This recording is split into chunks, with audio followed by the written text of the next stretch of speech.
Good morning class, সুপ্রভাত সকলকে। আজ আমরা যে বিষয়টি জানব সেটি হলো দীর্ঘিকার দিয়ে শব্দ। এই অধ্যায়ের অনুশীলনী সমাধান করার চেষ্টা করব। দেখো, অনুশীলনী পেজ নাম্বার হচ্ছে 24 অর্থাৎ 24। এইখানে আমাদের প্রথম যে অনুশীলনীতে দেয়া আছে, ছবি দেখে সঠিক স্থানে দীর্ঘিকার বসাও। এখানে দেয়া আছে একটা ছেলে গান গাইছে, গ আর ত, তাই জন্য দীর্ঘিকার দিয়ে হয়েছে গীত। এখানে একটা প্রদীপের ছবি, যেটাকে আমরা বলি দীপ। এটা একটা মাছের ছবি, যাকে আমরা ভালো ভাষায় বলি মিন।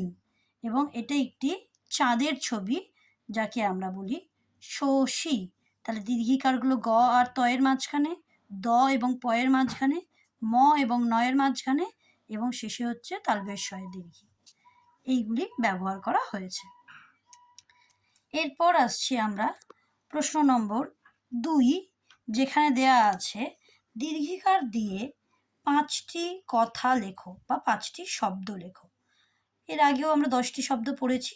এখন আমি আমার মতন 5টা শব্দ লিখেছি, সেখানে তোমরা তোমাদের পছন্দ মতন শব্দগুলি পরিবর্তন করতে পারো।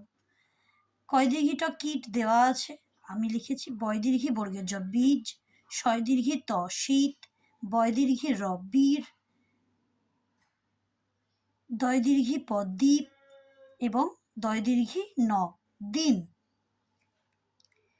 এরপরে আছে সঠিকভাবে সাজিয়ে লিখতে হবে।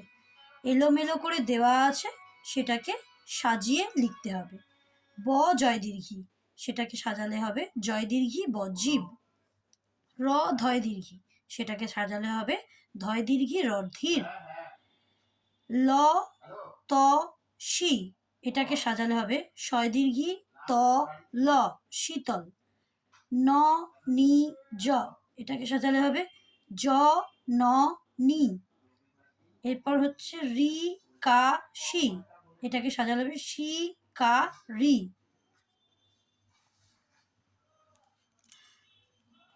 জি নি ব, এটাকে সাজালে হবে জি ব নি।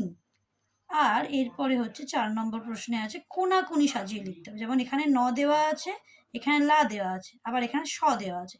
এইদিকে নি আর শি, আর এইদিকে লা। এই নি এর সাথে লা যোগ করতে হবে একবার, আবার শি এর সাথে লা যোগ করতে হবে একবার। এখানে সমান দিয়ে ওই জন্য লিখেছি নি যোগ লা নীলা, শি যোগ লা শিলা। একটি মেয়ের নাম বোঝাচ্ছে, নীলাও একটি মেয়ের নাম, শিলাও একটি মেয়ের নাম। এখানে দেওয়া আছে শয় দীর্ঘি ত একা সীতা, আবার গয় দীর্ঘি ত একা গীতা। এটাও মেয়েদের নাম বোঝায়। সীতা একটি আমাদের পৌরাণিক চরিত্র, এবং মেয়ের নাম তো অবশ্যই, গীতাও আমাদের বাংলারই মেয়েদের নাম। তাহলে এই যে কোনাকুনিভাবে যোগ করে আমরা যে শব্দগুলো পাচ্ছি, সেগুলো এখানে সমান চিহ্ন দিয়ে লিখছি। আজকে আমরা এটুকুই জানবো, পেজ নাম্বার 24 পর্যন্ত। পরের দিন আবার বাকি অংশটুকুনি পড়া হবে। Thank you class.